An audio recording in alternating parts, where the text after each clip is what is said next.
Sabe aquele ranço que diz: "Sou empática", mas só escuta para lacrar no final? Pois é.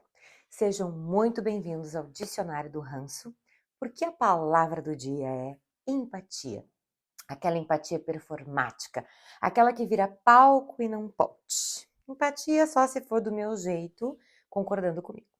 Pois bem, essa palavrinha virou uma palavra da moda, mas a verdade é que empatia não é simpatia, não é passação de pano e muito menos concordância automática. Empatia de verdade, a raiz, não vive de aplauso, ela vive de presença. Empatia é porta de entrada para o mundo do outro, não é invasão de propriedade. Eu gosto demais da abordagem do Daniel Goleman, que traz a empatia como um dos pilares da inteligência emocional e algumas vezes dentro de uma perspectiva de consciência social. Olha que diferença a gente trabalhar com essa visão. Eu aprendi com ele que empatia tem tipos e todos são importantes, mas com propósitos diferentes. O primeiro tipo seria a empatia cognitiva, é quando você entende como o outro pensa. Por exemplo, um líder que vai ajustar a forma de comunicar um novo projeto porque entende que a sua equipe valoriza mais lógica, clareza e dados. Segundo tipo, empatia emocional. Aqui a gente já tem um nível um pouquinho mais profundo da empatia, porque ela fala sobre criar uma conexão afetiva com com a questão, com a situação. Então, eu vou trazer um exemplo para vocês. Um vendedor que percebe a frustração do cliente ao relatar suas experiências anteriores negativas e procura adaptar a sua abordagem para acolher antes de sair oferecendo alguma coisa. Percebem que aqui a gente já tem um nível um pouquinho maior de desenvolvimento da pessoa que exerce a empatia, e isso de forma intencional.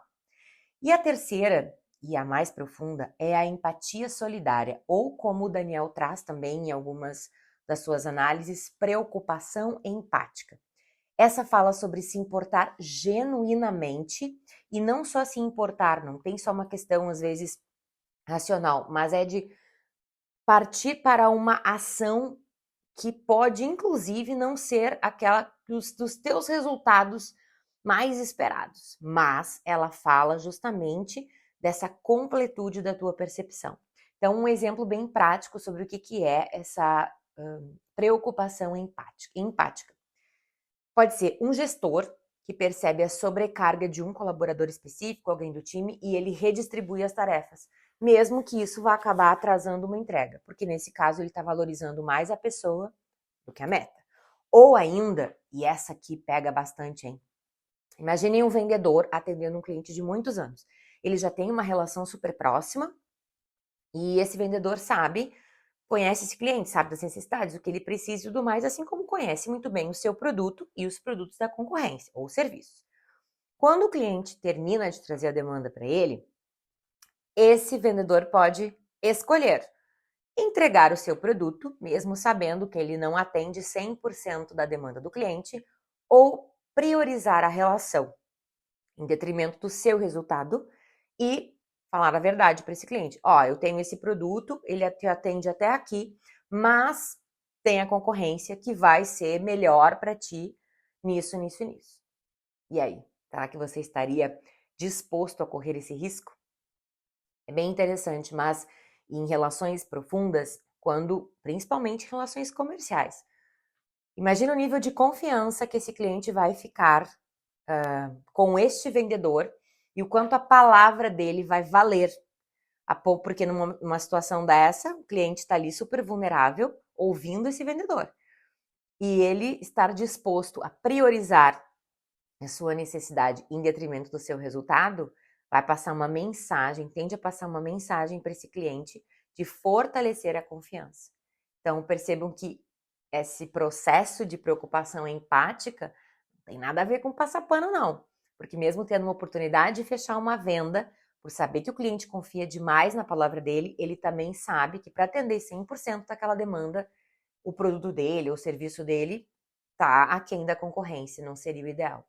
Então, movido por essa preocupação empática, por essa empatia mais profunda, ele prefere manter a relação de confiança e abrir mão daquela venda. provavelmente garantindo, como eu falei, essa confiança do cliente de uma forma muito mais profunda. Vale sempre avaliar correr esse risco para manter as relações comerciais cada vez mais consistentes. Frase de ranço do dia. Afinal, empatia sem caráter é só manipulação e com uma legenda bonita.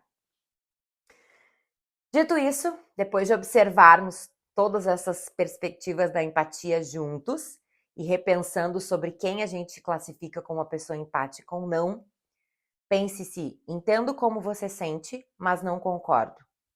Essa frase soa estranha. Pois é, eu também achei no primeiro momento. Mas empatia não exige alinhamento de valores, nem tampouco 100% de concordância. Ela exige sim escuta e respeito. Não é sobre abrir mão dos seus princípios para agradar ninguém, mas fala sobre compreender sem se anular. Grava uma coisa bem importante. Empatia não substitui valores, mas ela tende a testar os seus. Olha a importância daquele ranço lá do autoconhecimento, hein? Voltando aqui. Voltando aqui porque eu quero esclarecer uma outra confusão recorrente. Simpatia versus empatia. Simpatia fala sobre mim, fala sobre agradar. Empatia fala sobre o outro, fala sobre escutar sem precisar vencer a conversa. Simpatia conquista, empatia constrói e às vezes confronta.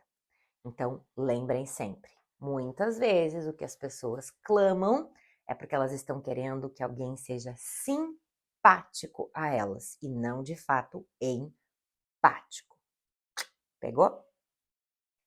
Outro ponto importante que também surge nos processos de mentoria e eu achei interessante trazer para cá. Todos os perfis têm capacidade de serem empáticos naturalmente. O que muda? A intensidade com que cada perfil acessa naturalmente essa ferramenta. Porém, todos podem e devem desenvolver ainda mais essa habilidade. Ou seja, a empatia não precisa ser igual para todo mundo, mas ela precisa ser intencional. Empatia não precisa ser algo totalmente natural, ela pode e deve ser treinada. Então, todos temos a habilidade de sermos empáticos. Agora, isso vai requerer de nós desenvolvermos esta habilidade. E falando em treinar, como uma boa mentora, que eu sou para vocês, eu trouxe aqui 4 passos para ajudá-los a desenvolver a sua empatia, tá? Primeira coisa em uma situação, escute de verdade, mas escute com presença, inclusive aquilo que não foi dito. 2, percebam sentimentos, buscando compreender e não julgar. Alegria e dor são universais, mas cada um sente de um jeito. 3, decifre as pistas. Qual a real necessidade por trás do que foi dito?